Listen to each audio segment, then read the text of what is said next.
Didik TV KPM.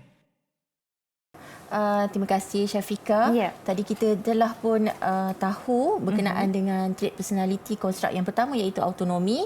Kemudian kali ini kita akan pergi kepada konstruk yang ke-8 iaitu kepimpinan. Ya. Tadi Syafiqah pun dah tanya kenapa autonomi dan kepimpinan. Of course tadi kita bila dengar apakah itu autonomi, kenapa autonomi ni macam ada ciri-ciri pemimpin.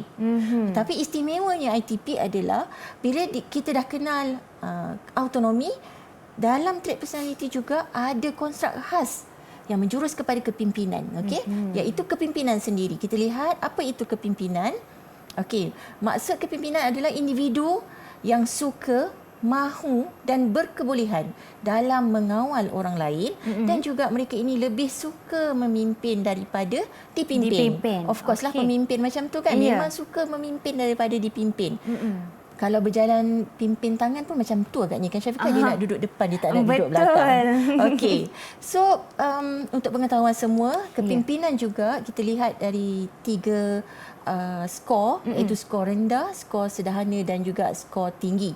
Sebelum saya kongsikan apakah kegunaan kepengetahuan kita tentang konstruk kepimpinan ni dari untuk guru, untuk kaunselor dan juga untuk ibu bapa, saya terangkan dulu maksud skor ni. Okey, kalau skor rendah iaitu antara 1% hingga 30%, mereka ini adalah murid ataupun pelajar yang lebih selesa menjadi pengikut dalam sesebuah kumpulan. Lebih selesa maksudnya okey je lah jadi pengikut. Okey. Dan bila diberi tanggungjawab, mereka ini sukar untuk menjalankan tanggungjawab sebagai pemimpin. Okey, dia boleh jalankan tanggungjawab tapi bukanlah sebagai pemimpin. Tanggungjawabnya juga adalah sebagai pengikut. Okey, contoh pengikut adalah ahli jawatankuasa biasa dalam sesebuah persatuan. Okey, kalau dalam kelas adalah murid biasa, bukan ketua kelas, bukan AJK kelas. Okey, bukan guru muda pun bukan. Okey, seterusnya adalah kepimpinan tahap sederhana, skor antara 40% hingga 60%. So bagaimanakah murid yang berkepimpinan sederhana ini? Okey, mereka ni mempunyai tahap kepimpinan yang sederhana. Okey, berkemampuan memimpin dalam kumpulan kecil. Contohnya tadi adalah kalau kumpulan kecil ni dalam kelas dia ada AJK keceriaan. AJK keceriaan tu bolehlah pada dia. Tapi kalau ketua kelas tak berapa boleh. Dah terlalu ramai pula kumpulan yang besar. Besar. So kumpulan kecil boleh. Dan seterusnya mereka ini juga boleh dipimpin dan boleh memimpin. Maksudnya kalaulah dia dipimpin, dia okey. Tak adalah nak melawan, tak adalah kata sentiasa nak bertelaga, sentiasa tak sependapat, tidak. Okey, bersedia untuk mendengar juga. Tak ada masalah dari segi itu. Dan seterusnya adalah kepimpinan tinggi. Kepimpinan tinggi ni skor dia adalah antara 70% sehingga 99%. Okey, memang mempunyai ciri kepimpinan yang tinggi, tegas, bijak, boleh buat keputusan dengan baik dan suka menjadi ketua. Okey, mereka ini ada inisiatif dan daya penggerak yang tinggi dalam mempengaruhi orang lain. Penting kan ketua perlu mempengaruhi orang lain. Betul. Kena ada orang kata aura tu juga kan. Baru orang terpengaruh. Betul. Okey, seterusnya apakah peranan kaunselor dan guru apabila kita mendapat maklumat berkenaan dengan ITP ni? Maklumat ini bagaimana untuk kita gunakan bagi membantu murid kita. Kepada guru bimbingan dan kaunseling, maklumat ini dapat membantu kita menyediakan data peribadi berkenaan dengan personaliti murid kita. Seterusnya, kita boleh membuat analisis melalui sesi kaunseling bersama dengan murid tersebut.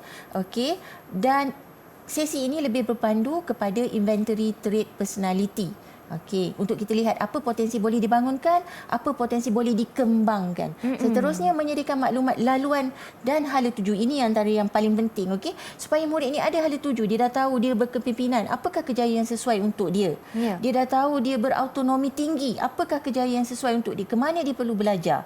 Okey, dan kepada guru-guru lain selain tadi saya sebut membantu dari segi pengajaran dalam kelas, ini juga dapat membantu guru-guru pembimbing seperti guru pembimbing pengawal pengawas, guru pembimbing pusat sumber, guru pembimbing rakan sebaya, pengawas surau dan banyak lagi badan-badan yang membantu di sekolah, pemimpin muda. So guru ini bila dia tahu trait personality murid ini ada kepimpinan tinggi, mungkin murid inilah yang sesuai jadi pengerusi kelab. Murid inilah yang sesuai jadi setiausaha.